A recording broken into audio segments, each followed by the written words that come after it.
Welcome into a brand new episode of the Patriots Hub podcast, another Victory Monday. Alex Barth alongside David Andrews. We get to do this again after what was one of the most interesting games, I think, the Patriots have played this year. Mike Vrabel, at the beginning of the season, talked about, when you break down a game, it goes into three buckets: the good, the bad, and the stuff that gets you beat. Yeah. Feels like all three buckets may be full after that game. Yeah. It's getting interesting, though, because we could maybe just start using the opening clip over and over. It seems like we've been in here for 4 or 5 straight weeks. They seem to play a certain type of game, certainly. Yeah. But, yeah, I think, and we kind of talked about it a little bit before we started. I thought Mike's comments in the locker room video were very interesting because, in my opinion, he kind of started off not wanting to criticize them, but, not congratulate them. And it's interesting because I watch these videos and you can kind of tell some stuff, right? Yeah. And I thought sometimes with Bill, you couldn't. And that's just some of the magic that was behind Bill. And, but, he kind of caught himself. So he's like, there's more out there. There was more to it. And then he's like, well, great job, great win. So in my mind, I look at that and I take everything and kind of analyze it. And I'm like, I think he feels the same way I feel about this game. It was a great win. They went out and dominated a lesser opponent. But in saying that, there's enough things that get you beat in that game and enough bad football that I don't think, even maybe though the score was better than the Tennessee or Saints game, I don't think they played as good of this game, compared to those games, in some of my opinion. I think and even the Bills, Yeah. I think it was interesting because I think the highs might have been higher than some of those other games, but the lows were maybe lower. Yes. And they have the slow start. They come out, they allow that opening drive to the Browns, which, none of these teams are great, but the Saints, Spencer Rattler is a live arm. They got a couple of really good receivers. Cam Ward's the first overall pick, and, he's thrown to a couple rookies. This Browns offense is one of the worst in the league. And so they move down the field like that. After, I wanted to get your thoughts on this real quick, and then we'll get into the actual football of it. So they talked about trying to, change things up pregame, try to get some more energy. Individual player intros for the first time since they opened Gillette Stadium. Most of the team still ran out of the tunnel, but then they did the individual starters. Just as somebody who was a part of this team and helped set the culture for this team for a long time, what was your reaction to seeing that they were doing that? Yeah. Personally, when I came into the Patriots, I don't feel like I set a culture. I felt like I was more of a flag bearer of the culture that it came before me. And, obviously that was the case because there were, you had Tom, who was the culture, right? He had been there from day one and to the finish of the culture, let's say.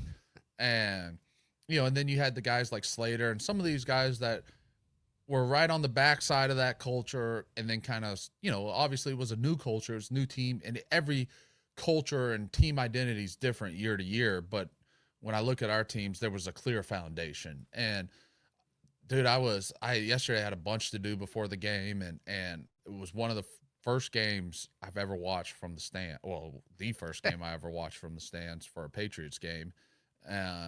So I was finishing up right before kickoff, and I was walking through the club trying to get to my seats and looking for my wife. And, I'm not really paying attention because, like I said, I was trying to get to where I was going, and I'm hearing it, and I'm looking on the field, and I'm like, what? What's going on? It caught me off guard, and because I didn't remember him do it. I'd been there almost right around till kickoff the first few games, and just didn't really remember them doing that stuff. That was new this week. It's cool. It's interesting. A lot of teams do it. I don't know if the guys liked it, didn't like it, but like I said, it's change up. And look, as a former player, I have no opinion about it. If the team wanted to do it, who knows? Maybe Mike went into the captains and talked to them hey, would you guys want to do this? And they were like, sure. So great. I did think it was special what we did with doing that. We are a team, but I look at this team and don't think that's something that, they're playing as a team right now, and I feel like they are a close-knit team. So it's not something that's going to destroy that. But Yeah, and I mean, I think the Patriots thing kind of started in 01. Yeah. Right after 9/11. The Super Bowl. Like all of that. So kind of a cool history with that. But like you said, this is a new culture or a new team. And, I think it's something they enjoy, players like. So, pretty cool. Was cool to see. Didn't help them with the quick start. Took until the third quarter for them to really get turned around. And then, I mean, they're one of the best third quarter teams in football. Yeah. Since week 2, they're outscoring their opponents 60-13 in the third quarter of games. And that first drive from Josh McDaniels in the third quarter hit him with a little bit of everything. I thought that was one of the best drives I think I've seen Josh call.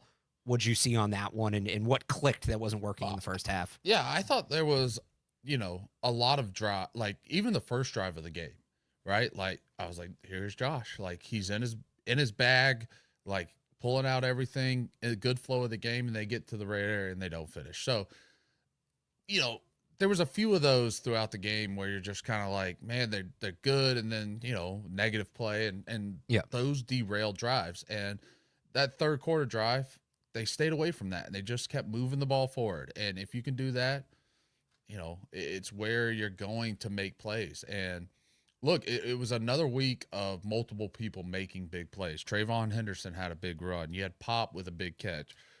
Drake with a big run. Booty with a big catch. Did I say Hooper yet? No. Yeah, I'm getting lost on how many, because you had, I would say, so what is that? 5-6 explosive plays throughout the game. And when you're able to do that, you really cut into the drives, right? And you minimize the impact that their good players can have on a game. So, and look, I might be jumping the gun here, but Myles Garrett got his. And, that's going to happen in a game like that. Like if you had asked me before the week if I thought Will Campbell was going to go out there and play like an all-pro, I would have said no. But it was interesting, and we can get into this in a minute. Like I saw some progress through that and some mistakes, and hopefully he can learn from those. Yeah, we can get into that now. 5 sacks for Myles Garrett. Really a historic day for a historic player. I was talking to some people during the week. This guy's a first ballot. Like, I was talking to some people during the week. Is he the best? And you studied a lot of defensive linemen. Is he the best pure defensive end of, call it since 2000? So, there's Reggie White and I mean, a couple of guys, but yeah, I mean, he's got to be up there. I mean, Von Miller had a great run, doing what he was doing, but the build, the attributes of Myles Garrett, he's a very special player. And look, there was a few of the sacks where it's kind of like, but like the one that I wrote down, let me see where, there was the one in the red area where they ran a rollout, and like I said, most of the times he's lined up over the left tackle. Yeah. This was one he's lined up over the right. I'm sure if you went and asked Josh, looking back, like, hey, if you had that play called knowing he was going to be on the rollout side, would you call it? No, but you don't know that as a play caller, right? Right. They can line up, like Dante always used to say, the defense gets a vote too. And so you probably designed that play during the week thinking, all right, he's going to be on the left side away from the boot. Check one from, Myles Garrett and their defense. They put him on the right. We roll the boot to the right. You don't block the guy on the edge on the boot. It's probably want to block the best player on the field. And, it's not like someone messed up. That was just the play design. Check one for them. So, but there was a few other ones, throughout the game. And this is what I'll say, about Will. What'd you see from Campbell specifically in this? So when you play a guy like that, you do a lot of different things to disrupt him. Quick game, you can cut him on the edge.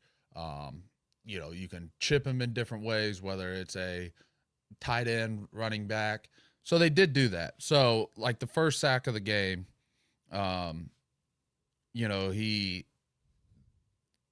Hunter chips him, and it was a good chip. Now, sometimes a chip can mess you up as a tackle because sometimes a guy like that, Myles Garrett, let's say Hunter gets set and he widens out. Well, if you chip him up the field, you haven't disrupted him. All you've done is accelerated him toward the quarterback. So, but it was a good chip. And if you watch Will, which by the way, can we show clips? Like, what's going on with all this thing? Yeah, no, because I was pulling this away. I was like, oh, I'm going to tell Barth these would be some good clips to show. Trust me, I want to, and no, they're cracking it. We got to get. That's ridiculous. This is a sidebar. That's ridiculous. No, please do. That's ridiculous to me because I do enjoy like watching.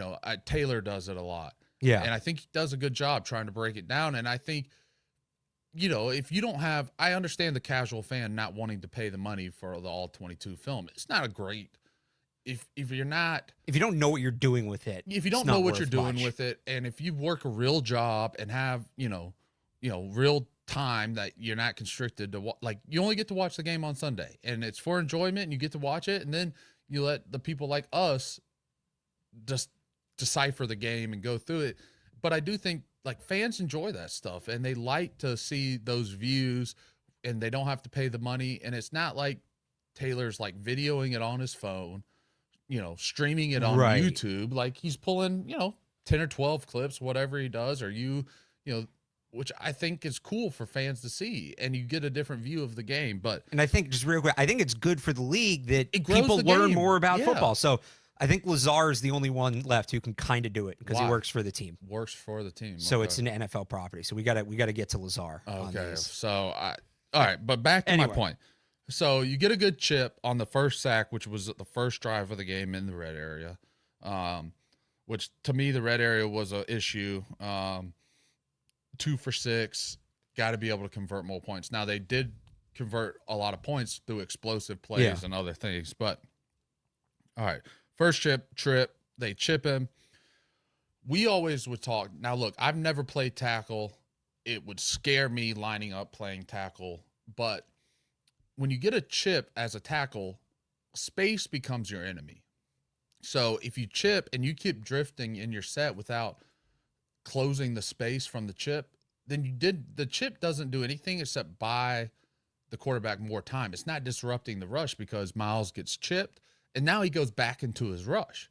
So Will keeps drifting and it just restarts his rush. So the only thing it did was add an extra second to the play clock. It doesn't disrupt the rush. So that was the first sack. The second sack was an ET with Wilson. So Myles penetrates with Wilson and the looper loops, the tackle loops. Now this one, they pass it off okay. Getting super critical in O-line weeds. When you pass it off, you do want to disrupt the penetrator. Now, Will is able to pass him, but he doesn't really disrupt him, which doesn't really stop Campbell's rush. Gets the pass. Also, Bradbury's sliding that way. And one thing I saw is he chases the tackle looping. Now, as a center, this becomes hard sometimes, and I've even done it. Even if they run a late TE, right? So the tackle starts to penetrate, you try to go kill that tackle. Now the looper comes. Hey, Dairy Queen's coming today. Thanks, Zoe. We're just doing a show. What's up, Zell? Hey, Alex, how you doing? What's going on, Zell? How's it going? Hey, guys. Good day for you. Little Dairy Queen plug in there. We go. There we go. So Bradbury kind of chases the guy and chases the looping tackle. In reality, settle a little bit, and then you can go get the ET. So that was something I noticed, but that was the strip sack too, also in the red area. Now, what's interesting, so there was a third sack by Myles, another great chip, and he lets him restart his rush again. Now, this is where it's interesting to me. This was not Myles Garrett, but it's later in the game. They chip the end, right? Yeah. And then you see Campbell aggressively go get the end and close the space. And it was the long touchdown to Booty, I think. So is that maybe an adjustment? So me looking at it, no idea what happens. You would think that Marone, who's a great offensive line coach, sees that and can see the space. Now, he's not getting live clips, I don't think. I think they tried that. I don't know if they can see the tablets. I mean, they can see the tablet. So he gets the still shot and probably sees the chip and is like, Will, don't let him restart his rush. Go get him. And so, like I said, granted, this is not Myles Garrett, but it's the same kind of scheme. They chip him, and Will aggressively goes and gets the guy. And so that completely shuts down the rush. Now, obviously, Myles Garrett still might be able to have some type of impact on the play, but it puts you in more of a favorable position. So that one was interesting to me. But what that shows is improvement. So look, what happened in the game. Now, if he learns from it and keeps going on, great. So I guess like big picture, because there's going to be a lot of people today that short arms and this and that. Like it just felt, I mean, at a certain point, Myles Garrett's Myles Garrett. And is that explaining it away too much, or is that kind of what it was? And look, like, sure, he had 3 sacks on Will. Yeah. It's too much. But I and then, his last sack of the game, they ran a delayed kind of TE. It looked like the tackle penetrated really hard. This was on the right side. And Mike kind of gave us some penetration. It picks Morgan Moses, the right tackle, a little bit, who was doing fine, but he kind of gets washed off. Drake has to step up now from the tackle penetrating, and Myles just falls inside and makes the sack. Yeah. So, I mean, look, he's a smart football player. He's going to get his. And then the one, like I said, was the rollout where I think they just, pass off to them. Is there any element? I remember when we talked about this earlier in the year, because he had some trouble with chip help against the Raiders. And I think it was Trent Brown, you said didn't like to get chipped because it would throw off his timing. Do you think there's a case to be made that maybe with Will Campbell and the way he's playing at this point, they'd be better off kind of just letting him go? No? Okay. I because the chip is designed to do well. And look, sometimes how do you disguise, how do you make a look like Myles Garrett? Like you can't practice that. You can't practice it. Like, no offense to Harold Landry either. Harold's a great player. Has had a great career in this league. Even if Harold got out there and gave him a couple reps, it's still not showing who that guy is really, So, and like I said, I saw improvement in his chip technique. Yeah. So, and hopefully, like I said, this is a learning curve for him. You're not going to face another guy like that. No. Not this year. Now you're going to face some good ones, right? It's the NFL. And, sometimes you're going to face multiple good ones. And sometimes having multiple good ones is better than just one great one. So, hopefully it was a learning game for him, a learning curve. It was good to get that under his belt and still come out on a win. So it is what it is. Like, to me, his performance wasn't great, but it doesn't. I'm not sitting here like, yeah, told you so. Like, right. This is what it like. No, he's a rookie going against the best player in the league, made some mistakes, and hopefully he learns from them. That's what you want to see from rookies. Myles Garrett made a rookie look like a rookie, basically, which happens when you have, again, talking all week, maybe the greatest defensive end in their game. I want to get into the run game as well. Travion Henderson, go figure. All it took to get him going was facing the best run defense in the NFL. It seemed like there was a more focused effort to get him in space, get him to the outside, but he had some big runs up the middle too. You mentioned that one at the beginning of the third quarter. Was it him kind of breaking out 10 carries, 75 yards? And I'm sure it was a little bit of both. Was that maybe more on him or the way they were blocking it and calling it? Both. I mean, so I know when we've played this defense, granted, obviously last time with Josh was 21. Different guys, but some of the same cast of characters and style of defense. We wanted to run a lot of toss cracks, right? Like, that's a big thing. Run the toss cracks, and when you're especially a very good defense, like sometimes just going into the teeth of the defense is not a good thing. But if you get on the edge, right, and you can get these guys sealed, allows big plays. So, they had the one, right, and it goes back to stuff we had talked about, right? Backside of plays, finishing. And look, there was still some more of that in the game, right? There was a few good plays where, they did it right, and they're really successful plays. There was plays where, not great block, but everybody's on a man, and the running back, Mondre, whoever it is, sticks it in there for a good hard-nosed 4-yard run. That is good. That is the run game being efficient. And then there's ones where, the 3rd and 1, there was 4 people in the backfield, and that's impossible to get a first down that way. Right. So, it's close. It's still hit and miss, but that toss crack to Henderson for 27 yards, I think it was, great job by Hunter Henry getting the crack started. That's the number one thing on crack blocks and outside zones. You got to get them or outside runs. You got to get them started. Then you had Morgan Moses pulling, does a great job washing his guy by. Big Mike, same thing. And then Jared Wilson did a great job cutting off the backside. Travion hits it, makes the safety miss, or corner, whoever it was, And that's what you want to see. You want to get your backs to the corners, safeties, because a lot of times those guys aren't great tacklers. Sure, there's definitely some safeties in the league where they're going to be down in the box and one-on-one and they're going to make the tackle. But, when you throw them in space versus guys like that, it's a lot harder to do. And Travion makes a miss, big run. So they did a good job, in my opinion, on a lot of the outside runs, getting them started, finishing some blocks. And look, it was a good day. And then Drake, obviously had the big run. I think that was in the third quarter. Yep. Great decision, steps up, no one's there. He kind of does a little pump fake, and they look like they had a spy on him, the linebacker. And, Bill, just stuff I picked up on watching film with Bill in these meetings, he would tell guys never to jump, never leave your feet on a situation like that, because especially with a quarterback like that has a threat to run, because once you do, it's over with. So Drake kind of pumps, the guy jumps, tucks it down, and it's like the guy's not even on the field, Right. So, that was good to see. But still, they ran the ball pretty efficiently. Had 170 yards. Oh, it was over 170. Yeah. And second week in a row. And which that kind of went back to where we looked at some of these games where they had 380 yards of offense. And, we talked about, like, if they get the run game going, now I think they had like 422 yards. Most the Browns have given up this year by they hadn't allowed over 400 in a game before that. That was good to see. And so, the run game for the most part I thought was pretty good versus that defense, and there's definitely some things to clean up. Like I said, the 3rd and 1, I saw some people with the shotgun, why shotgun 3rd and 1. I agree. As an offensive lineman, I'd rather try to make them, hey, like, we're getting a stance, we're coming off. Now, talk about the offensive line. One of their biggest weaknesses has been run blocking. So, as a coordinator, you're like sitting there and you're like, man, if we can put them maybe in a substituted defense, it creates more lanes.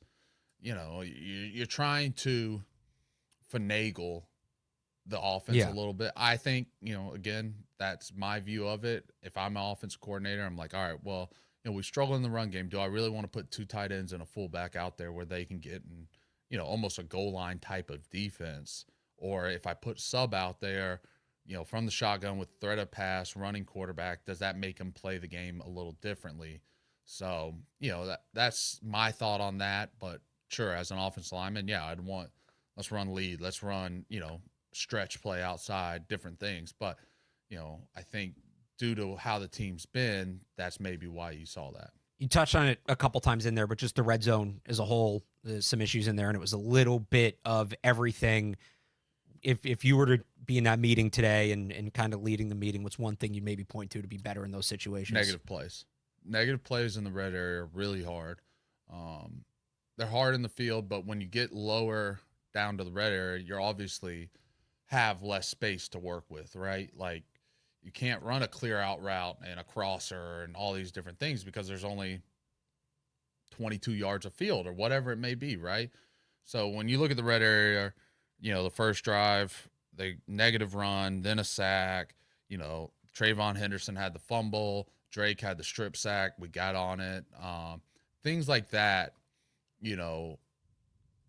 that's got to be the first thing in the red area because, look, 2nd and 10 in the red, fine, it's the same as 1st and 10. Like, but when you go from, 2nd and 5 in the red area on the 10-yard line to now 3rd and 8 in the red area on the, 18, like, it becomes harder. So that's one area to me, like, you got to eliminate negative plays in the red area. And when they did that, they obviously had success. And I do think there was some good complementary football in the game, right? Like, right, the Spillane pick, the, doing that. Then they had the Hawkins had the pick, which, we were at the game. And I told my wife, I was like, if they score here, let's get out of here because it's over with. And, they go down there and score on that drive. And, so there was a lot of good complementary football. And then really in the fourth quarter, I was at home watching it, and I'm like, I didn't like the way they finished the game. I think the fourth quarter was Henderson's fumble. Yep. You had they kind of got backed up. Myles Garrett gets the sack. You punt the ball to the 22-yard line. they score off that, right? They scored off that, and then they allowed an onside kick recovery too. Well, I think we got the first onside kick, which was after that score. Yeah. Then it was off the safety. Safety, they kicked the onside kick. They get the ball back. It just right there, that little stint up, that was stuff that gets you beat. I wouldn't say it's bad football, but that's stuff that gets you beat. Like the Drake Maye pick, I don't think that gets you beat. I'd throw that in the bad category. Yeah. So stuff like that. They just didn't finish the game, in my opinion, in a dominant form. So, something to clean up, which, but at the same time, they are playing so good that they're overcoming a lot of the bad football and things that get you beat because they're just dominating. But, like I said, to me, even though these scores were better than the Saints-Titans, I think they played better games in those games. I think so too. You mentioned Drake there a couple times. We're like 25 minutes in. We haven't even gotten to Drake. Yeah. I felt like more of the same, and I mean that in the most complimentary way possible. He had the bad pick, responded well to the pick, bounced back, played well after. You got first time we've heard MVP chants for him, so that's a box checked. I mean, look, it's the truth. You have a MVP caliber quarterback right now, and that is really crazy. I don't think it's crazy to say. I think it's crazy to say in the circumstances. His second year, just how fast it happened. Yes. I mean, you were with him last year, to see the growth from then to now. Yeah, I mean, I said on my podcast 2 weeks ago, whenever it was, like when I decided I wanted to go back and try to play this year, he was a big reason for that. And to me, that's the biggest compliment you could give someone. Like, as an O-lineman, to say you want to play for a quarterback, because you don't get the glory, you don't get, it's O-lineman, it's the best position, but it's also the worst position in football. It just is what it is. But what I mean by that is, like, it's a guy I believe in, and I believe could have this kind of success. I didn't know if it was going to be this year. I did not think it was going to be this fast, but like, I just wanted to play with him. And, to me, that's, and then that kind of tied into some of the things I said about free agency. Like, hopefully there's guys around the league that are seeking this, like, yo, I want to play with this guy, so. Did you hear what Myles Garrett said after the game? Now he's locked in a long-term contract. Yeah. He talked about I think he said he was proud of Drake and the growth he's done. Yeah, I mean, it is like, and you enjoy seeing guys have success. So, look, the pick was bad. That was a little bit of, I would say, if you want to say the old Drake, rookie year Drake, kind of forcing something. Look, 3rd and 9, you get flush from the pocket. Like, either give it to Hunter on the check down, maybe he makes a great play, gets 9 yards, or dive forward for 3 yards, punt the ball, end it with a kick. So, turn the ball over on your side of the 50. I think they missed the field goal though. Yeah. So great job by the defense, special teams. But like, playing a better team, like, that could hurt you. So, but look, second year he made a play, bad play. Like, to me, what I see from the team, right, is the belief and not letting stuff like that derail them. Yeah. Which, I'd say on the last few years, I've been on those teams. Like, that stuff sometimes, a bad break would happen and you felt like you were pulling a 10-ton weight up trying to get, it back going. And that's what I see from this team, which I think is encouraging. And they're almost like counter punchers. I'm not a big boxer or UFC guy, but, seen enough to where, like, you see some guys get in fights and they kind of wait it out, right? And they wait, and they might take a couple shots, and then they're just waiting to get their blow in because they know their blow is going to be better than whatever they're going to have to eat. And it kind of feels like this team does that. A little bit. I've been on those teams where I talk about faith, like, bad things happen, and you're just like, oh, well. On to the next one, short memory. Like, and that's what makes you good, and that's where you have a lot of growth as a team. One guy who's done that, so we got in, and you brought up this name, and I want to highlight him. Robert Spillane had a rough first couple weeks. Got called out quite a bit in the media. He has been unbelievable since. I think yesterday was the peak of that. Great game for him. It wasn't just the interception. I thought he was all over the field. He's been playing great football. He was filling holes, making tackles in the run game, pass game. Great team. That was the drive that Diggs scored on, right? Off the interception, I believe so. So, in my opinion, he didn't score so Diggs could get his first touchdown, So a great team guy. No, I mean, but, I just thought he was all over the field yesterday. And I played against him, knew he could have that kind of impact. For whatever reason, missing tackles just wasn't there. But to me, which is fine. Like, sure, you want everyone to play great every week. But, like, what I've seen from this team, which gives me the most feel good about them, is they improve on things each week, right? Like, and maybe you don't see it as a whole. Like, sure, you can say, oh, well, they didn't start fast again. Okay, fine, yes. But individually, guys are improving. And when you improve individually, and all these guys improve, the team's going to improve. And that's what they're doing. And like you said, what Vrabel said, like, the fun's not started yet. He's right. Like, this is about to get real fun, right? You got the Falcons coming in this week. You go to Tampa, then you got the Bills again. Like, this is going to get fun coming up. So, I'm excited. You're going to get more national coverage. You're going to get more people talking about the Patriots. Like, the fun is just getting started.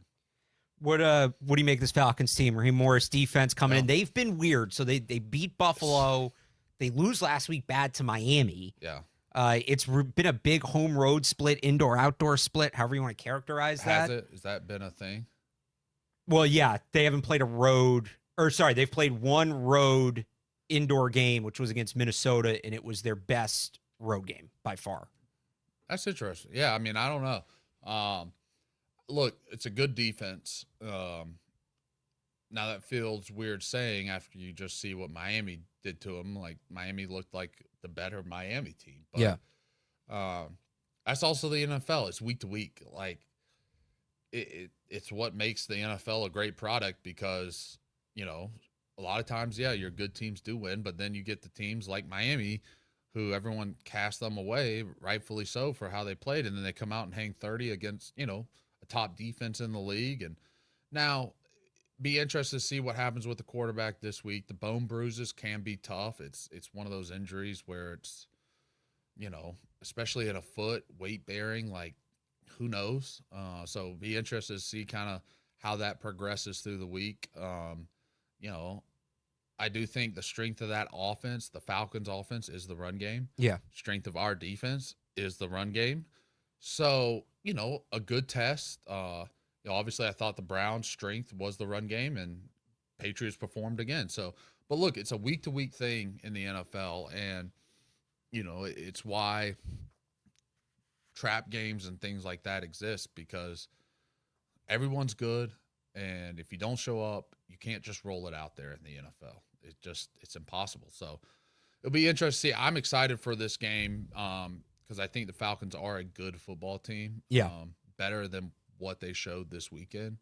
So it'll be interesting to see another good defense, which, look, I'm all for, like, the team playing good defenses. Like, they need to see it because that's what you're going to see as it gets harder and harder. And then you're going to see good defenses and good offenses. So, this was a week of a good defense and not a good offense. So, I think it'll be a good competition. And again, I just think they're building momentum.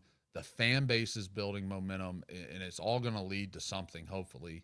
And we'll see where it happens Sunday at 1:00. And then maybe we get another victory Monday after that. I think so. I mean, I don't know. I think you have every right as a fan to be excited and to be in on this team right now. For a lot of different reasons. Sure. Did they, set a franchise record in sacks this weekend? Yes. Did they overcome a lot of the bad football? Yes. Was there a lot of bad football? Yes. But like I said, they just overcome it and they go out there and win. I mean, how many times in the last 4 or 5 years, like I said, sitting there in the third quarter, hey, if they score here, let's get out of here. It's over. And it was. It's been, I'll tell you, like, it all feels very different. I had somebody, because I obviously do a lot of draft stuff in the last couple of years, this time of year, I was already talking about Will Campbell this time last year. Right. Pick, and I had somebody be like, you're not talking about the draft as much this year as you have, this time of year. I'm like, yeah, because they're winning. Like, let's talk about these games. I think you're going to be talking more about free agency. So there's that side of it too, which is going to be fascinating. I think so. And I mean, the trade deadline's coming up. Who knows what happens? You got any trade deadline? I always the NFL trade deadline to me always is more bluster than what it actually is. Yeah, I agree. Like, especially like offensive players, like, look, like, do we have the superstar wide receiver? Diggs, yeah, like maybe, but he's dispersing the ball to everyone. Everyone's coming up. Like, Mac Hollins was the main receiver this weekend. Booty had explosive plays. Pop had Hooper. Like, everyone's getting their opportunities and making plays. To me, you trade for a receiver, now do you start forcing things to this receiver? To me, like, can he play right away? I don't know. So that's the other thing with the trade deadline. Like, defensively, if you go get a Henderson or Myles, let's just say Myles. I saw people throwing that name around yesterday, right? You go get one of those guys, like, sure, you might not know every defensive scheme, but that's a guy you stick out there 30 plays a game and say, hey, go get that guy. Plug and play. Let him go. So I don't know. We'll see. Offensive line help, sure, but you're not going to get a real elite player. You don't really get starters this time of year. So yeah, it's just, I don't know. We'll see. Kick returner. That's my sleeper position for them. They can get a kick returner at the deadline. I'd feel pretty good. Yeah. What are you giving up for that? To play 4 plays a game. Day 3 pick. I don't know. They got a couple extras. We'll see. We'll have coverage of that on 98.5thesportshub.com. And David and I will be back next week. Another recap, Patriots Hub podcast, wherever you get your podcasts, also the Sports Hub YouTube page. And again, more coverage at 98.5thesportshub.com. Held you up from Zolak and Bertrand. This is the first week I've cut it this close. So go get them, and we'll talk to you next week. Thanks, Bye. guys.